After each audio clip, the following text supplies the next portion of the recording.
ஓ முருகா போற்றி, ஓ கந்தா போற்றி. என் அன்பு குழந்தையே, உன் அப்பன் முருகன் இந்த கந்தனின் அருள்வாக்கு.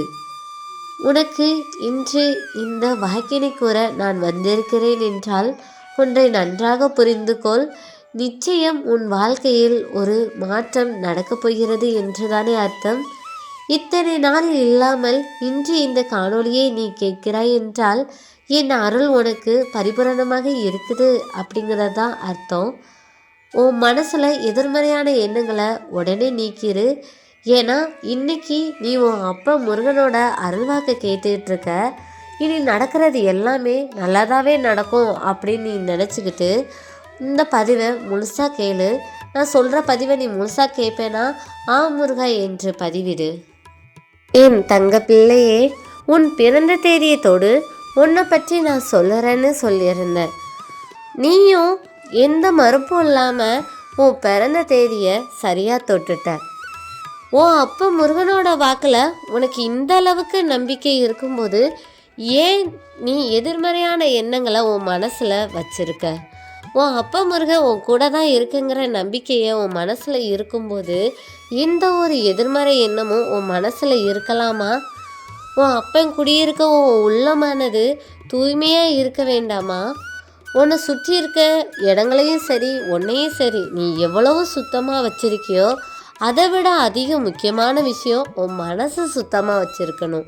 நீ உன் மனசு சுத்தமாக வச்சுருந்தாலே உனக்கு என்ன தேவையோ அது தன்னால் நிறைவேறும்.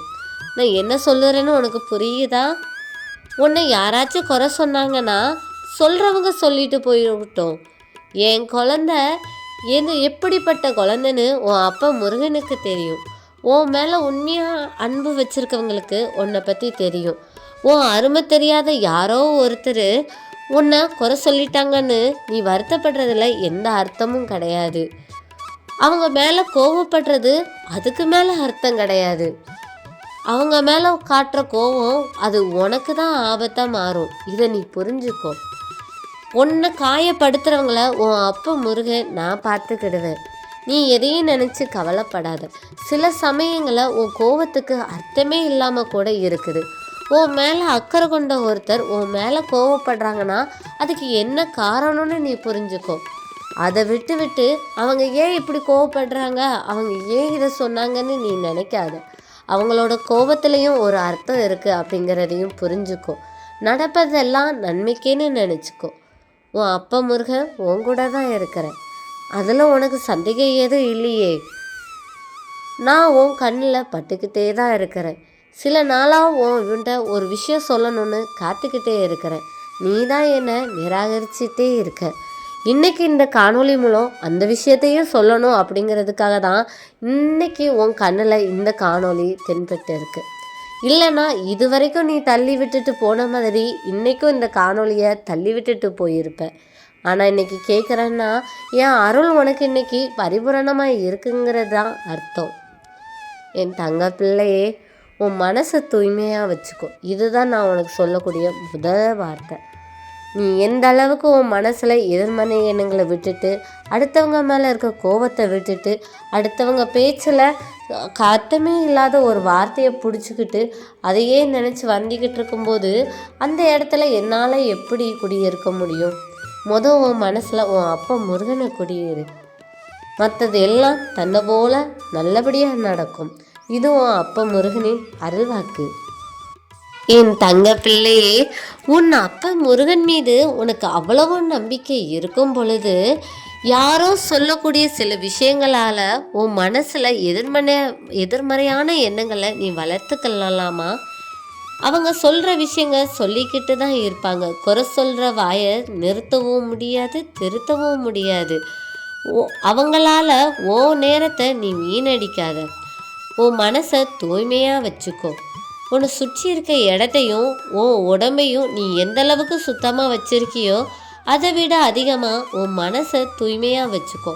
உன் மனசு எந்த அளவுக்கு தூய்மையாக இருக்குதோ அந்த அளவுக்கு உன் வாழ்க்கை சந்தோஷமாக மாறப்போகுது.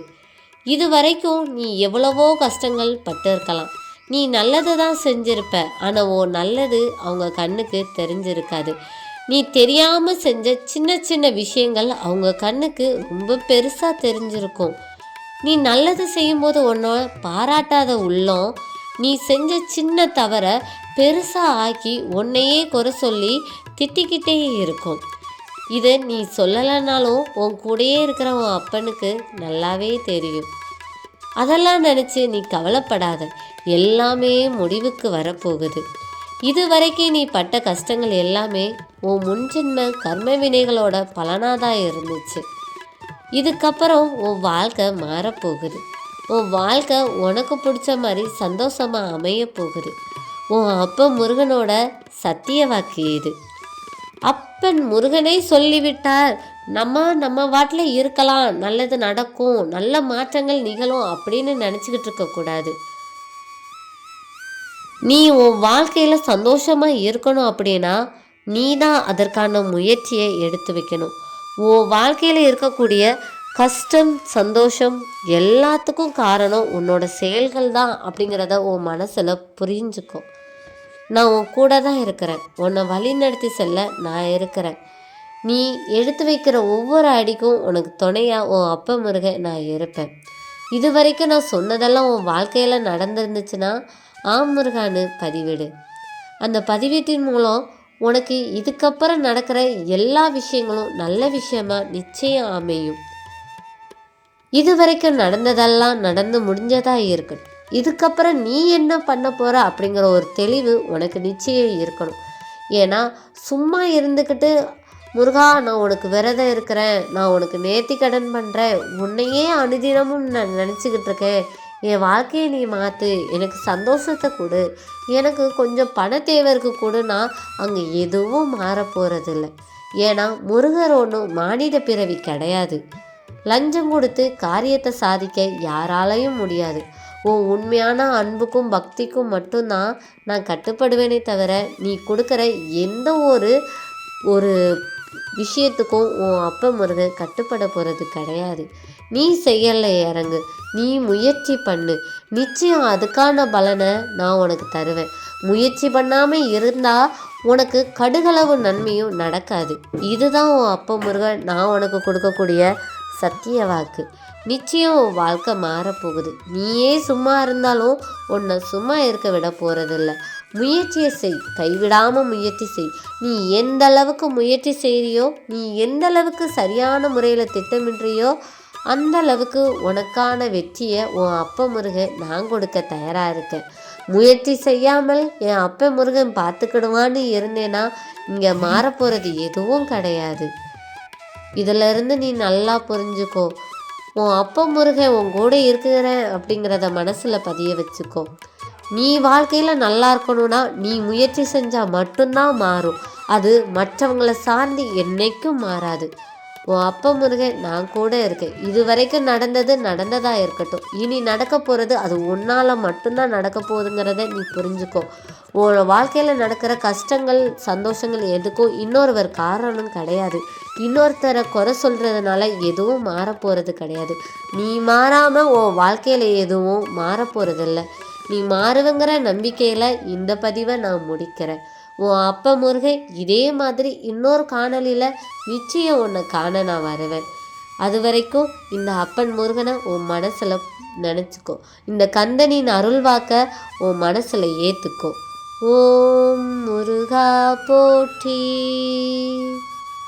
ஓம் கந்தா போற்றி.